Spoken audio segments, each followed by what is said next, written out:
Hello hello welcome to Ken studies CAPF AC polity में आज हम प्रीवियस ईयर में पार्ट 3 देखेंगे 2018 का। तो इसमें टोटल आपके 19 क्वेश्चन हैं। फर्स्ट क्वेश्चन है, in India a majority of the members of the Rajya Sabha are elected by the elected members of the state legislatures.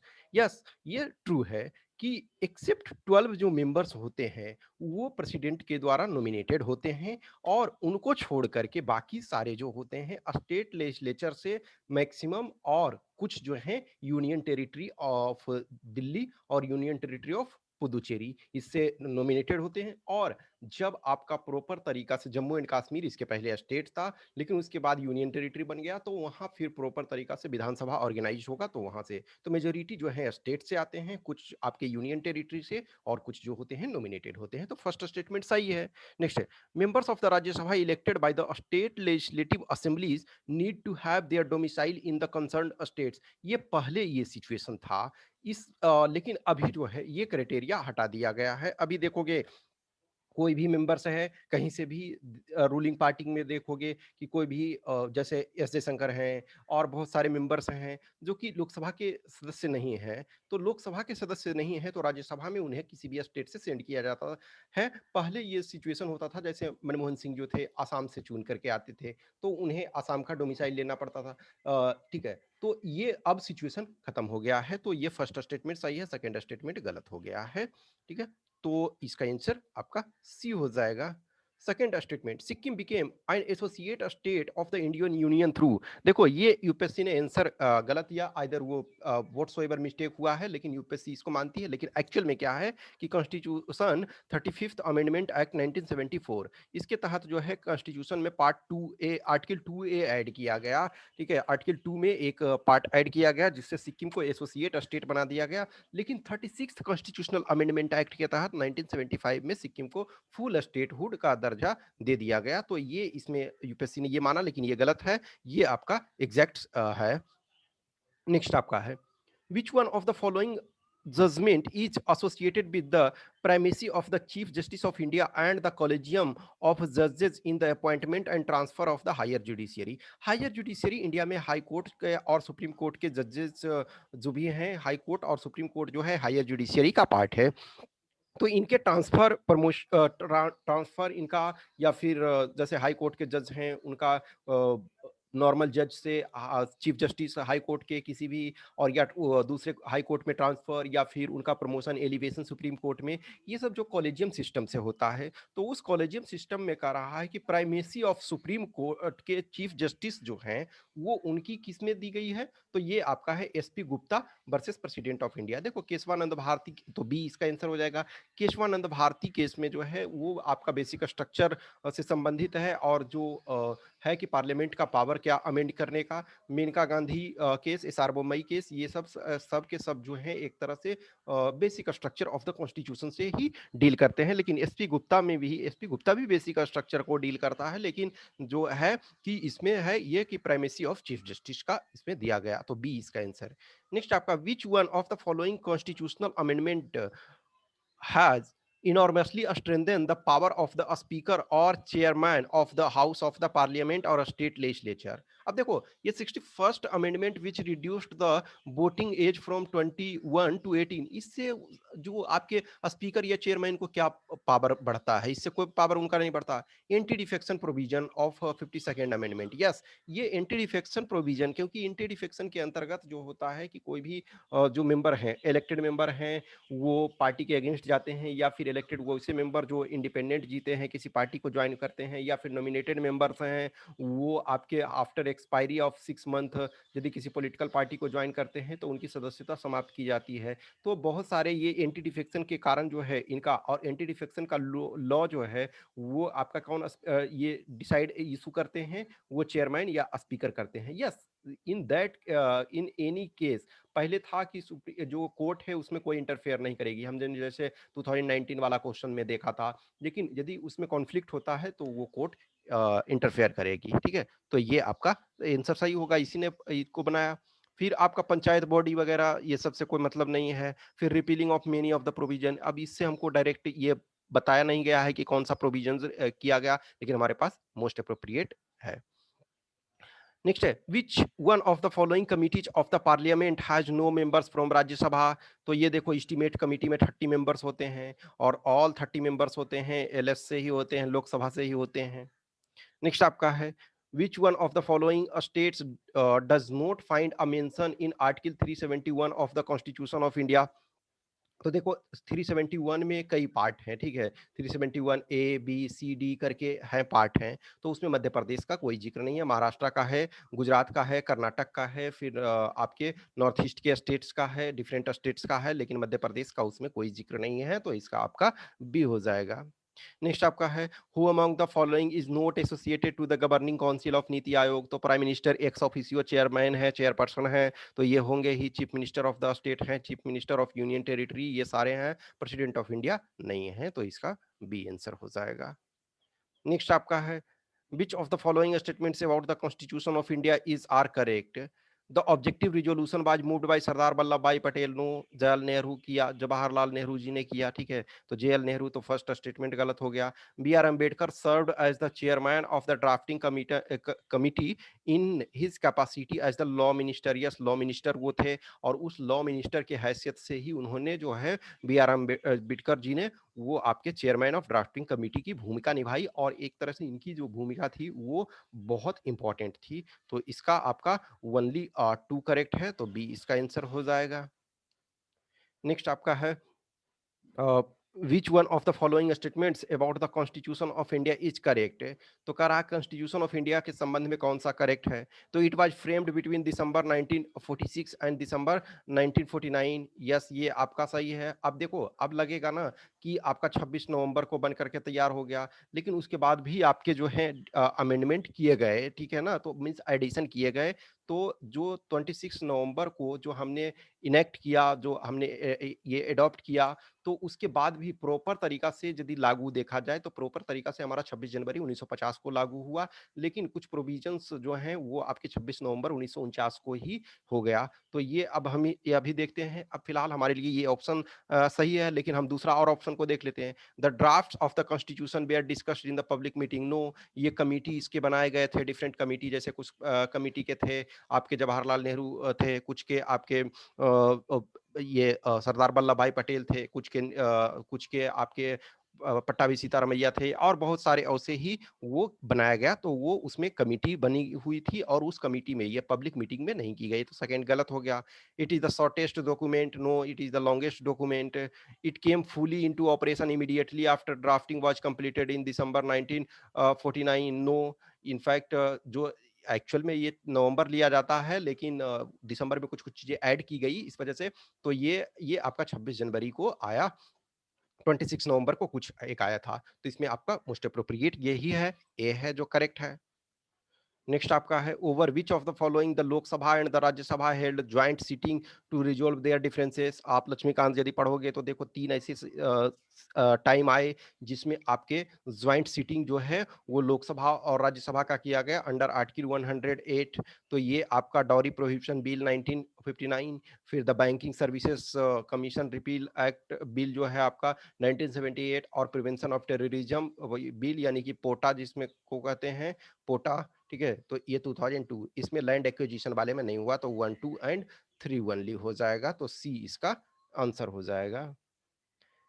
Next है Which one of the following commission has not examined the issue of removal of the governor of the state। Sarkaria तो किया ही, Sarkaria in fact governor के लिए one of the most important है।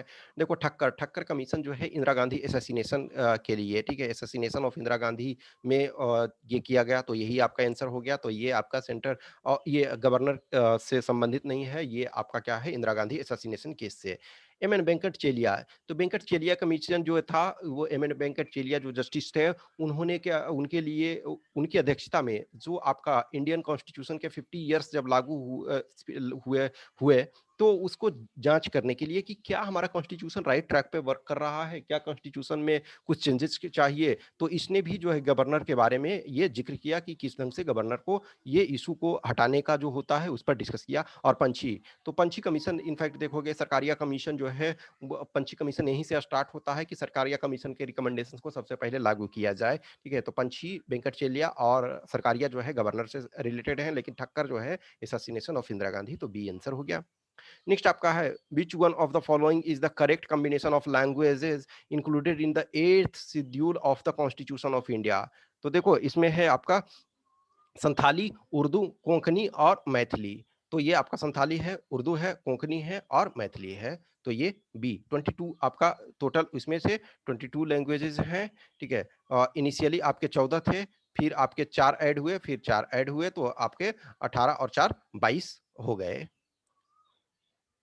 Which one of the following statements relating to the power of the President of India to grant pardon is not correct? करा President has the power to grant pardon where punishment or sentence is by a court martial. Yes सही है, court martial के case में भी इनके पास power है उसको pardon करने का। The president can grant pardon in all cases where the sentence is a sentence of death. Yes, death sentence में उनके पास पावर है प्रॉपर।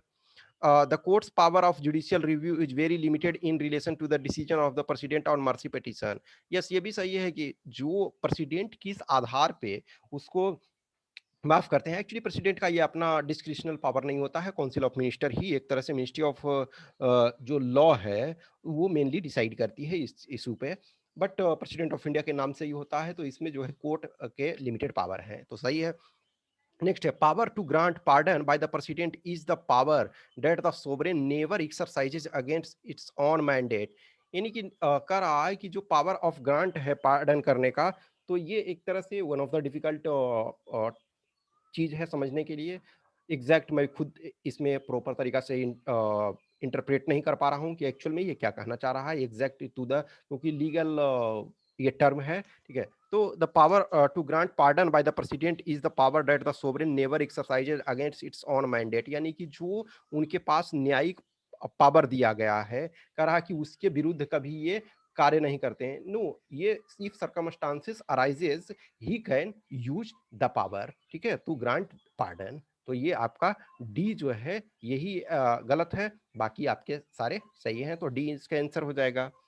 नेक्स्ट आपका है which one of the following statements with regard to panchayat is not correct. ठीक है, तो members of the panchayat are elected directly by the Gram Sabha. यानी ग्राम सभा का मतलब है कि ग्राम सभा वो होता है जो वहाँ की जो इलेक्शन में वोट करने के एलिजिबल जितने भी हैं, यानी 18 प्लस जो 18 और 18 प्लस जो भी वहाँ के पर्सन्स हैं जिनका नेम वोटर आईडी में है, वोटर लिस्ट में है, ठीक है, तो वो आपके उनके द्वारा चुने जाते हैं। तो फर्स्ट स्टेटमेंट सही है। नेक्स्ट है the elections to panchayat are conducted by the state election commission. Yes, state election commission का गठन जो है आपके 73rd कॉन्स्टिट्यूशनल अमेंडमेंट एक्ट के तहत किया गया कि वो जो है, देखो लोकसभा आपके विधानसभा, राज्यसभा, प्रेसिडेंट, वाइस प्रेसिडेंट, इन सब का चुनाव जो कंडक्ट करवाते हैं वो इलेक्शन कमीशन ऑफ इंडिया करवाती है। लेकिन जो लोकल बॉडी का इलेक्शन है वो आपके स्टेट इलेक्शन कमीशन कराती है, तो ये सही है। नेक्स्ट है central government may by law authorise a panchayat to levy taxes. No, ये सेंट्रल गवर्नमेंट की जगह है स्टेट गवर्नमेंट, यानी स्टेट लेजिस्लेचर जो है वो ऑथराइज कर सकती है, तो यही गलत हो गया, तो यही हमारा आंसर है। नेक्स्ट आपका है every panchayat continues for 5 years from the date of convening it of its first meeting. Yes सही है। अभी देखो ये क्वेश्चन इंपॉर्टेंट है क्योंकि बिहार में जो है 5 years पूरा ये जून में ही हो रहा है, लेकिन यहाँ इलेक्शन कोविड-19 पैंडेमिक के कारण कंडक्ट अभी नहीं कराया जा रहा है eight appropriate time when things will be normal. तो ये देखो जब फर्स्ट मीटिंग का एक तरह से शायद 15 या 16 जून के आसपास ये 5 years कंप्लीट हो रहा है, उसके बाद है अल्टरनेट गवर्नमेंट अरेंजमेंट इसका लिए करेगी, तो इसका सी जो है गलत है, वो सेंट्रल गवर्नमेंट की जगह स्टेट गवर्नमेंट होगा। नेक्स्ट आपका विच one of the following concerns has found a place in both fundamental duty and directive principles of a state policy. तो ये फंडामेंटल ड्यूटी आपका और डीपीएसपी, ये दोनों में तो देखो protection and improvements of environment, forest and wild life, ये जो है ये प्रोविजन जो है आपको दोनों में पाए जाते हैं। नेक्स्ट आपका है which one of the following is not a part of directive principle of state policy. देखो DPSP, fundamental duty, fundamental rights, ये 3 चैप्टर जो है वो काफी इंपॉर्टेंट है। इससे हर साल क्वेश्चन, कोई ऐसा साल ही नहीं है जिसमें आपको क्वेश्चन नहीं पूछा गया है, तो आपको एकदम डीपीएसपी, ड्यूटीज और राइट्स, ये 3 को एकदम प्रॉपर तरीका से जितना हो सके वो करो। देखो इसमें 50-60 क्वेश्चन प्रॉपर तरीका से कर लेते हो तो मोर और लेस आप किसी भी आंसर पे पहुंच सकते हो। तो कह रहा है कि कौन सा इसमें पार्ट ऑफ डीपीएसपी नहीं है। यूनिफॉर्म सिविल कोड यस है आपका, ये पार्ट है, ठीक है। Separation of judiciary from executive ये ऑलरेडी हम डिस्कस कर चुके हैं प्रीवियस पहले वाले पार्ट में, ठीक है। Duty of the state to raise the level of nutrition and standard of living yes ये भी है। Promotion of scientific temper humanity and the spirit of inquiry and reform ये आपका जो है ये फंडामेंटल ड्यूटी में है। तो यही आंसर आपका हो जाएगा, ये नहीं है। नेक्स्ट आपका है the federal system of India and USA are different in all the following respects except, यानी कि तीन ऐसे हैं जिसमें डिफरेंट है लेकिन एक ऐसा है जिसमें नहीं है। देखो states representation in the upper house इसमें डिफरेंस है, क्योंकि देखो इंडिया में क्या है, हर स्टेट्स का अलग अलग नंबर ऑफ, यानी कि डिफरेंट स्टेट्स के डिफरेंट रिप्रेजेंटेशन है। जैसे स्टेट लाइक यूपी, यूपी में 31 हाईएस्ट नंबर ऑफ रिप्रेजेंटेशन, लेकिन बहुत सारे स्टेट हैं जहाँ की 1 1 है। जैसे मान के चलो बिहार में आपके 16 है। सपोज कुछ स्टेट हैं, सिक्किम में 1 है आपके, ठीक है। तो इसमें और लेकिन जो यूएसए में है सब में 2 2 दिया हुआ है, तो इसमें तो अलग है। ड्यूअल सिटीजनशिप यस हमारे यहाँ सिंगल सिटीजनशिप है, अमेरिका में ड्यूअल सिटीजनशिप है। Dual system of courts yes हमारे यहाँ यूनिफाइड कोर्ट है, वहाँ स्टेट कोर्ट अलग है, फेडरल कोर्ट अलग है। ड्यूअल गवर्नमेंट यस इसी एक ऐसा चीज है जो कि दोनों एग्री करता है, क्यों, क्योंकि हमारे यहाँ भी स्टेट लेवल का गवर्नमेंट है और सेंट्रल लेवल का गवर्नमेंट है, और दोनों अलग अलग हैं, ठीक है। यस ये ट्रू है कि इंडिया में ये सिचुएशन है कि यदि कुछ ऐसा प्रोविजन होता है तो सेंट्रल गवर्नमेंट डोमिनेट करती है, अदरवाइज जो है दोनों में पावर डिस्ट्रीब्यूशन है। तो डी आपका हो जाएगा। Next question. The power of the President of India to refer a matter back to the Council of Ministers for reconsideration was inserted in the Constitution by, तो ये आपके 44th कॉन्स्टिट्यूशनल अमेंडमेंट एक्ट के तहत 1978 में आपका जब जनता government आई थी, जनता party की गवर्नमेंट आई थी, तब इस चीज को ऐड किया गया था। तब शांति भूषण जो थे वो हमारे लॉ मिनिस्टर थे, उनके देखरेख में ही ये बना था। नेक्स्ट आपका है Ashok Mehta committee was constituted to make recommendations on which one of the following issues, तो ये आपका जो है पंचायती राज इंस्टीट्यूशंस के बारे में है। देखो गवर्नर के बारे में हम ऑलरेडी कुछ देख चुके थे, ठीक है। तो ये आपका इस ईयर का 2000 आपका 18 का ये आपका 19 क्वेश्चन था, ये हो गया। हम इसी ढंग से और चीजों को कंप्लीट करेंगे। आप देखो प्रीवियस ईयर को जितनी बार कर सकते हो, 5 बार 10 बार 15 बार, जितनी बार आप रिवाइज करोगे उतना आपका फायदा होगा, ठीक है। तो अब जितनी बार हो सके उस चीज को करें। और ऑलरेडी हमने आपके हिस्ट्री एंड साइंस को कर दिया है, पॉलिटी करेंगे, पॉलिटी के बाद हम फिर ज्योग्राफी का करेंगे। कुछ भी क्वेश्चन क्यूरी है तो आप कमेंट बॉक्स में डालो, या फिर जो भी हमारे नंबर दिए हुए रहते हैं उस पर मैसेज आप कर सकते हो, कुछ इशू है। और जिनको भी टेस्ट वगैरह देना है तो वो आप टेस्ट दो, ठीक है। Okay, thank you.